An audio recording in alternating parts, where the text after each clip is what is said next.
I looked at the video playing on my phone and couldn't believe what I was seeing. It was footage from our home security cameras showing our bedroom. I have an app on my phone that lets me see what's happening at home when I'm not there. In the video, I saw my husband with another woman. They seemed very close, like more than just friends. Then, I heard their voices. You sure she doesn't suspect anything? Yeah. I've been following your instructions exactly. She has no idea. It's going perfectly. I can't believe it. They laughed together. Then they playfully got onto the bed. I couldn't believe it. The woman with my husband was actually my own sister.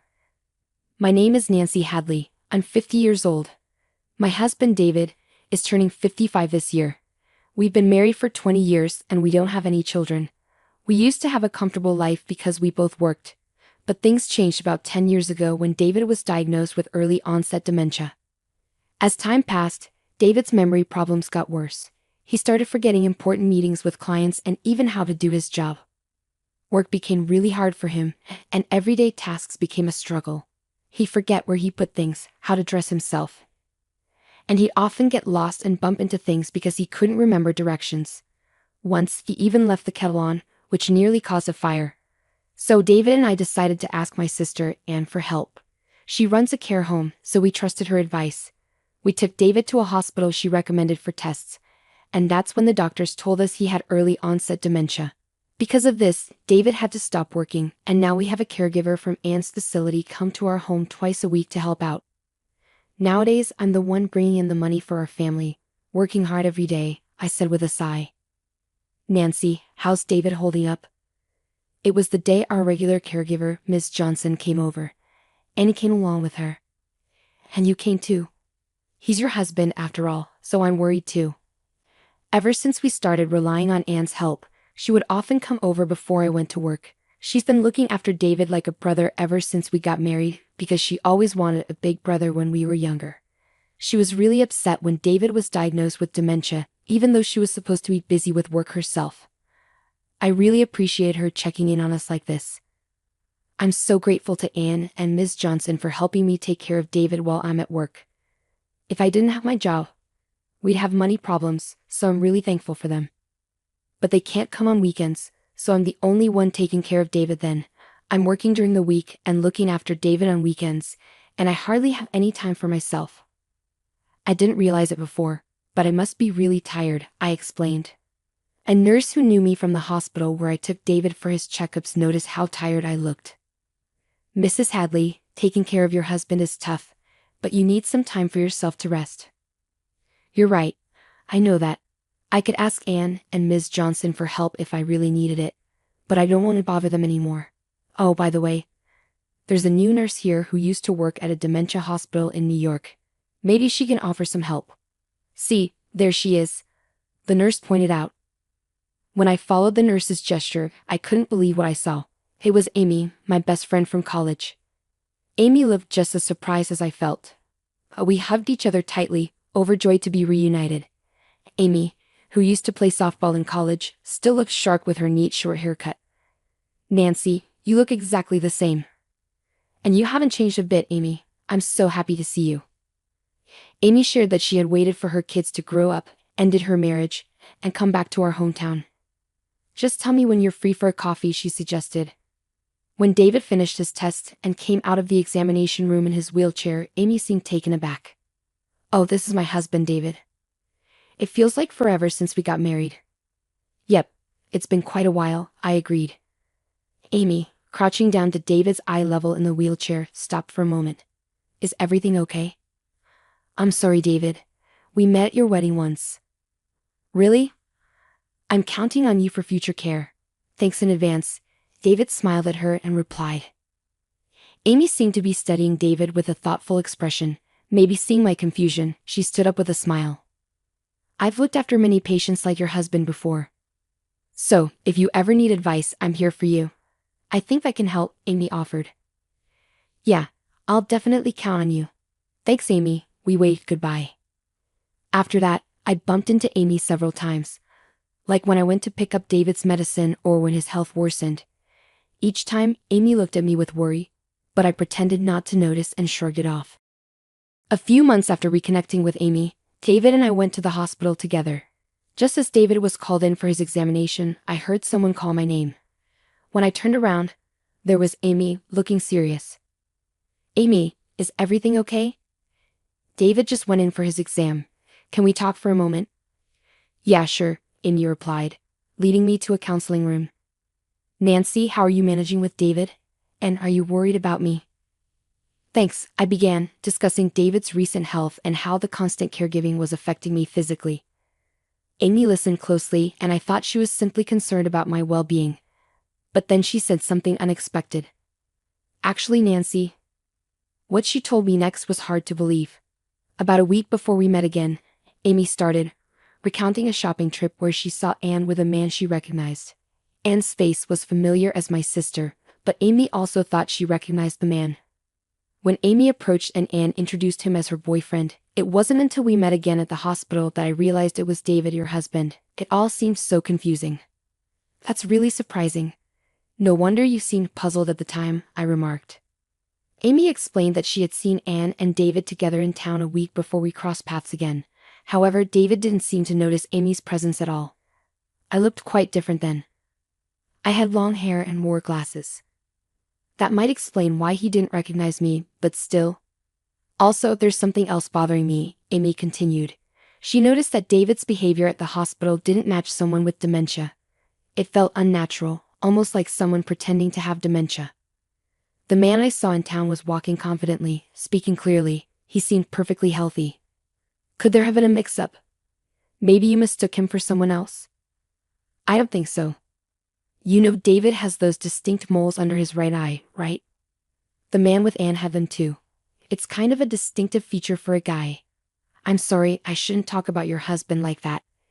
Amy apologized, realizing her comment might have been inappropriate. "But it's true, David does have those moles. It's not common to find someone else with the same face and moles in the same spot. So could it be that David has been pretending to have dementia for 10 years and is having an affair with Anne?" It was a shocking idea, but Amy seemed sincere. "Honestly, I don't think this hospital is very good," Amy confessed. "The doctors here aren't great, and I've heard some bad rumors too. Doesn't it seem odd that they have so many patients?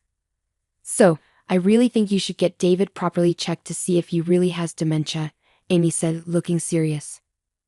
Amy's words struck me deeply. I went to a big store and bought a home security camera. I placed it in hidden spots in the living room and bedroom to secretly record what was happening while I was at work. I set it up to watch on my smartphone and checked in during breaks.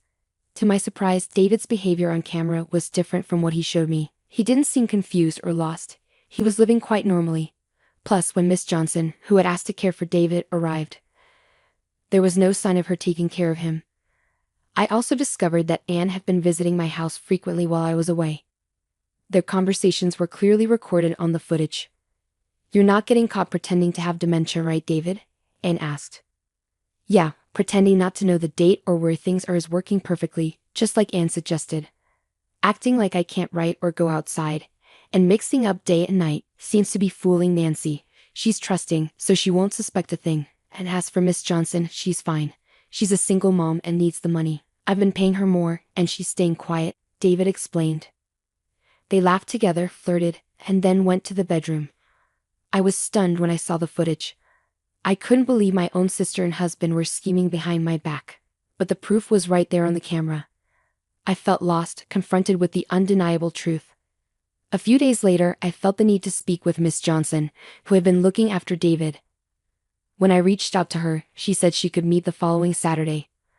I went to her apartment and showed her the footage. She looked defeated and apologized tearfully, admitting, "What you see in this footage is the truth. I've been lying to you all this time, and I'm truly sorry. I don't have a license, and I was struggling to find another job. Anne offered me a job with good pay, so I went along with her plan." Despite her need for money, Miss Johnson felt guilty for assisting Anne in deceiving someone. Because of her guilt, I was able to obtain her testimony.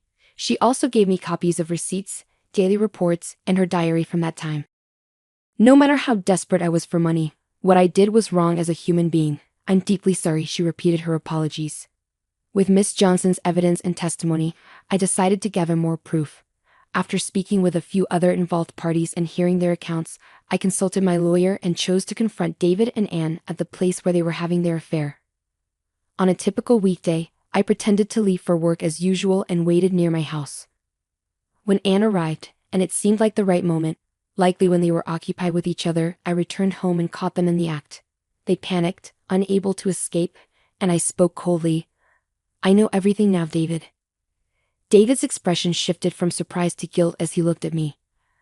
"I heard you lost interest in your job," Cap pushed aside, "and began to dislike your work. A colleague told me. You were telling your coworkers, there's nothing left for me here. Nancy is earning well. I want to quit and live a relaxed life." Seeing my composed demeanor, David started confessing hastily. "It wasn't my idea, it was Anne who tempted me. She suggested we pretend to have dementia, and you take care of us while you're at work. We could meet as much as we wanted.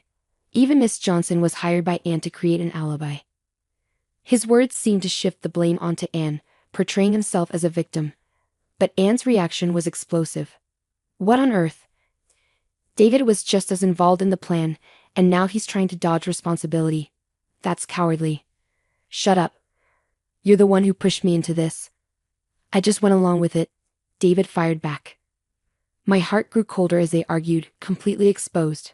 I couldn't bear to witness this any longer. "That's it, both of you get out."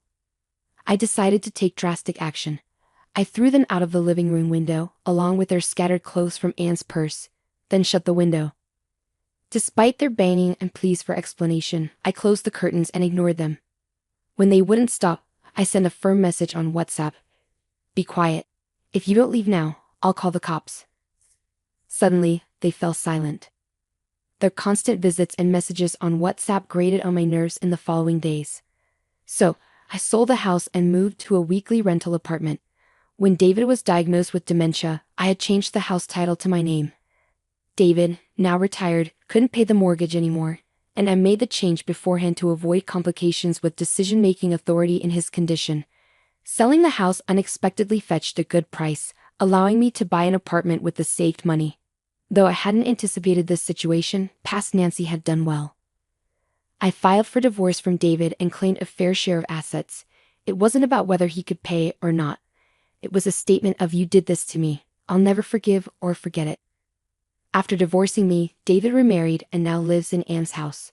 However, it seems their relationship isn't going well. My assumption is that they were swept up in the excitement of their affair.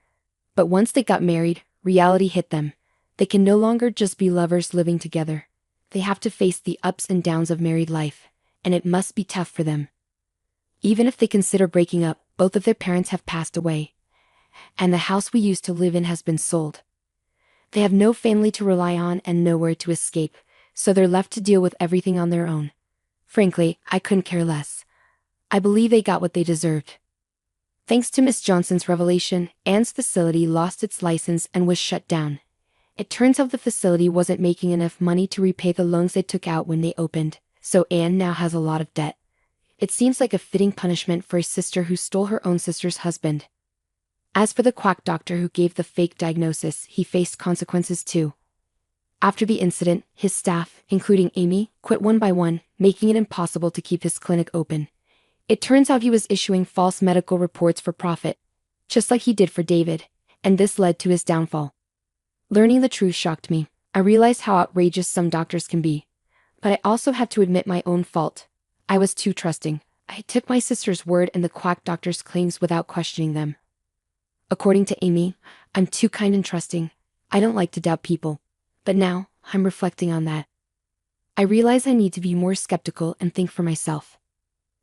Amy seems to have found a new job at a large general hospital in the neighboring town, and she's doing really well there. Her experience from working in a New York hospital is highly valued, and she's already earned the trust of her colleagues. She seems to be enjoying her work a lot. On Amy's recommendation, Miss Johnson also started working at the hospital cafeteria, which is great news. Amy's eyes light up whenever she sees my puppy playing with a ball. I brought him home about a month ago, and he's become my precious companion, comforting me after long days at work. Since I got him, Amy has been visiting my apartment more often. She claims it's because he's so cute. But I know she's also worried about me, even if she won't admit it. Even though I've lost my husband, I'm grateful to spend this wonderful time with my best friend. Being single and enjoying the company of another woman doesn't sound so bad after all.